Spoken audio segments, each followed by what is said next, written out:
Lesson number 3 राष्ट्रीय उत्पन्न। त्यातला प्रश्न राष्ट्रीय उत्पन्न संकल्पना व विविध प्रकार। आता त्याविषयी आपण उत्तर बघूया त्या प्रश्नाचं। एखाद्या देशात सर्व अर्थव्यवहाराच्या उत्पादक क्रियेतून निर्माण होणाऱ्या उत्पादनाला देशांतर्गत उत्पन्न असे संबोधले जाते। मग ते अर्थव्यवहारक देशवासी असो की परदेशस्थ निवासी की अनिवासी, त्या देशाच्या सीमेत होणारे सगळे उत्पादन देशांतर्गत उत्पन्न होय। अनिवासी लोकांनी त्या देशात भांडवल गुंतवून उत्पादन केले तरी त्याची गणना देशांतर्गत उत्पन्नात होते।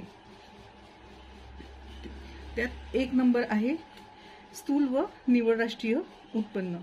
आता यानुसार आपल्याला मुद्देसूद उत्तर लिहायचे आहे। राष्ट्रीय उत्पन्नात उत्पादिलेल्या सर्व तऱ्हेच्या वस्तू व सेवा येतात, तसेच त्या वस्तू निर्माण करणाऱ्या भांडवली वस्तू येतात, उपभोग येतो आणि गुंतवणूक येते।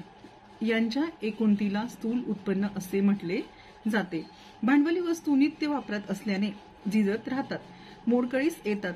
ही झिजणारी मोडकळीस आलेली यंत्र अवजारे बदलावी लागतात, त्या जागी नवीन बसवावी लागतात। भांडवली वस्तूच्या उत्पादनातून काही मोडकळीस आलेली यंत्रे बदलण्यासाठी जुन्याच्या जागी नवीनाची पुनर्स्थापना करण्यासाठी वापरली जातात।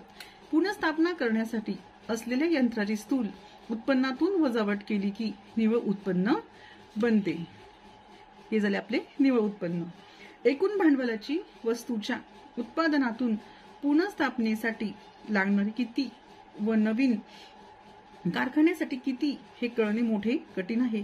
त्यावर एक व्यावहारिक तोडगा काढला गेला आहे। यंत्रसामग्रीचे काही ठराविक आयुष्य असते। उदाहरणार्थ यंत्राचे 10 वर्षे, मालमोटारीचे किंवा परिवहन बसेसचे 7 वर्षे इत्यादी। या 10 वर्षानंतर पुन्हा आहे तशी ती यंत्रसामग्री स्थापिता यायला हवी।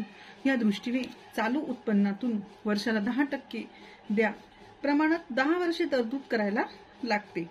झीज तूट भरून काढण्यासाठी मोडकळीसाठी ही तरतूद असते, तिला घसारा डिप्रिसिएशन असे संबोधले जाते। स्थूल उत्पन्नातून घसारा वजा केला की ते निव्वळ उत्पन्न उरते। क्रमांक 2 उत्पादनाचे वर्धित मूल्य। एखादी वस्तू तयार करायची तर आधी कच्चा माल घ्यावा लागतो, त्यावर काही प्रक्रिया करावी लागते। या प्रक्रिया केलेल्या कच्च्या मालावर आणखी अनेक प्रकार वेगवेगळ्या स्तरावर वेगवेगळ्या प्रक्रिया कराव्या लागतात, तेव्हा कुठे ती वस्तू अंतिम स्वरूपात वापरायास मिळू शकते। अशी एक साखळीच निर्माण होत असते। तयार कपड्याचे एक सोपे उदाहरण घेऊन हे स्पष्ट करता येईल। तयार कपडे ही उत्पादिलेली अंतिम वस्तू झाली। त्यासाठी आधी कापूस घ्यावा लागतो, त्यातील सरकी काढून तो स्वच्छ करावा लागतो, त्यातून सूत काढावे लागते, त्याचे कापड तयार करावे लागते व शेवटी या कापडाचे कपडे तयार होतात। या उदाहरणात रंगलेल्या व प्रिंट काढणाऱ्यांना सुलभीकरणासाठी वगळले आहे। ह्या प्रक्रियेतून प्रत्येक स्तरावर प्रत्येक जण काही ना काही मूल्याची भर घालीत असतो।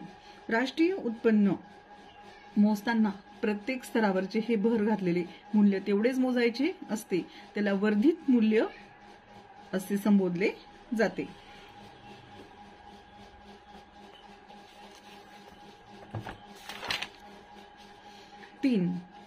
घटक परिव्ययानुसार राष्ट्रीय उत्पन्न। वर जे वाढीव मूल्य काढले आहे ते उत्पादक घटकावर किती खर्च झाला हे मोजून काढले आहे, म्हणून त्याला उत्पादक घटकावरील परिव्ययानुसार निव्वळ किंवा स्थूल जे असेल ते असे म्हटले जाते। सारांशाने घटक परिव्ययानुसार स्थूल किंवा निव्वळ राष्ट्रीय उत्पन्न असे संबोधले जाते। 4 बाजारी किमतीनुसार निव्वळ राष्ट्रीय उत्पन्न। बाजारात वस्तू खरेदी करताना जी किंमत आपण मोजतो त्यात राज्याचा विक्री कर, केंद्र सरकारचा अबकारी कर वगैरे अप्रत्यक्ष कर मिळवलेले असतात।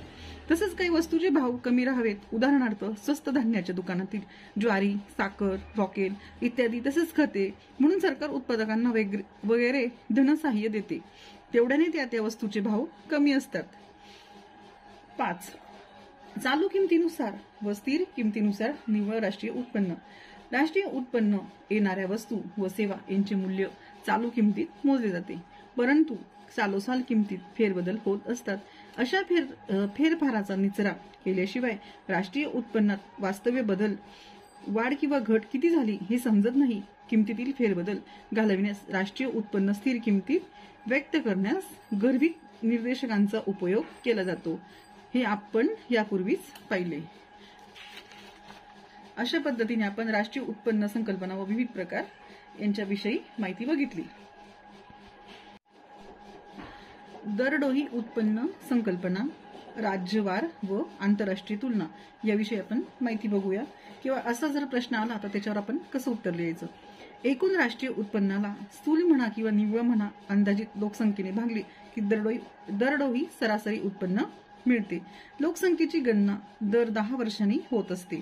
दशकाच्या सुरुवातीला असलेल्या व शेवटी गणलेल्या लोकसंख्येवरून लोकसंख्या दरवर्षी किती प्रमाणे टक्क्याने वाढली कळून येते. या प्रमाणात लोकसंख्या वाढवीत जाऊन 2 जनगणना दशकाच्या मधल्या वर्षाच्या लोकसंख्येचा अंदाज बांधला जातो. 1985 ते 86 सालाकरिता हा अंदाज 77.5 कोटी असा केला गेला आहे. हे सरासरी उत्पन्न आहे, प्रत्येक व्यक्तीचे असे उत्पन्न नव्हे. राज्यवार दरडोई उत्पन्न.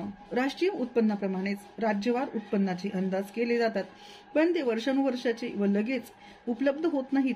राज्यात किती विषमता आहे म्हणजे कोणती राज्ये मागासलेली आहेत हे समजण्यासाठी या अंदाजाचा उपयोग केला जातो. आंतरराष्ट्रीय तुलना. जगाच्या तुलनेत भारतातील आर्थिक स्थिती कशी आहे हे यापुढे पाहू. जागतिक बँक, वर्ल्ड बँक सालिना जागतिक विकास अहवाल प्रसिद्ध करीत असते. सर्वच देश या बँकाकडे आपले अहवाल पाठवित नाहीत. तेव्हा माहिती पाठविणाऱ्या 120 देशाची 1987 सालची ही तुलना उपलब्ध आहे. यात या देशांचे 3 गट केलेले आहेत. वार्षिक $480 व त्याहून कमी उत्पन्न असणाऱ्या देशाचा कमी उत्पन्नाचा गट, 481 ते $5,999 उत्पन्न असणाऱ्या देशाचा मध्यम गट, तर त्यावरील उत्पन्नाचा श्रीमंत गट. कमी उत्पन्न गटात 42, मध्यम उत्पन्न गटात 53 तर अधिकतम गटात 25 देश मोडतात. सर्वात श्रीमंत गटाचे सरासरी उत्पन्न $14,430 होते. भारत हा अर्थातच कमी उत्पन्न गटात येतो व 1987 साली त्याचे स्थूल राष्ट्रांतर्गत उत्पन्न $300 होते.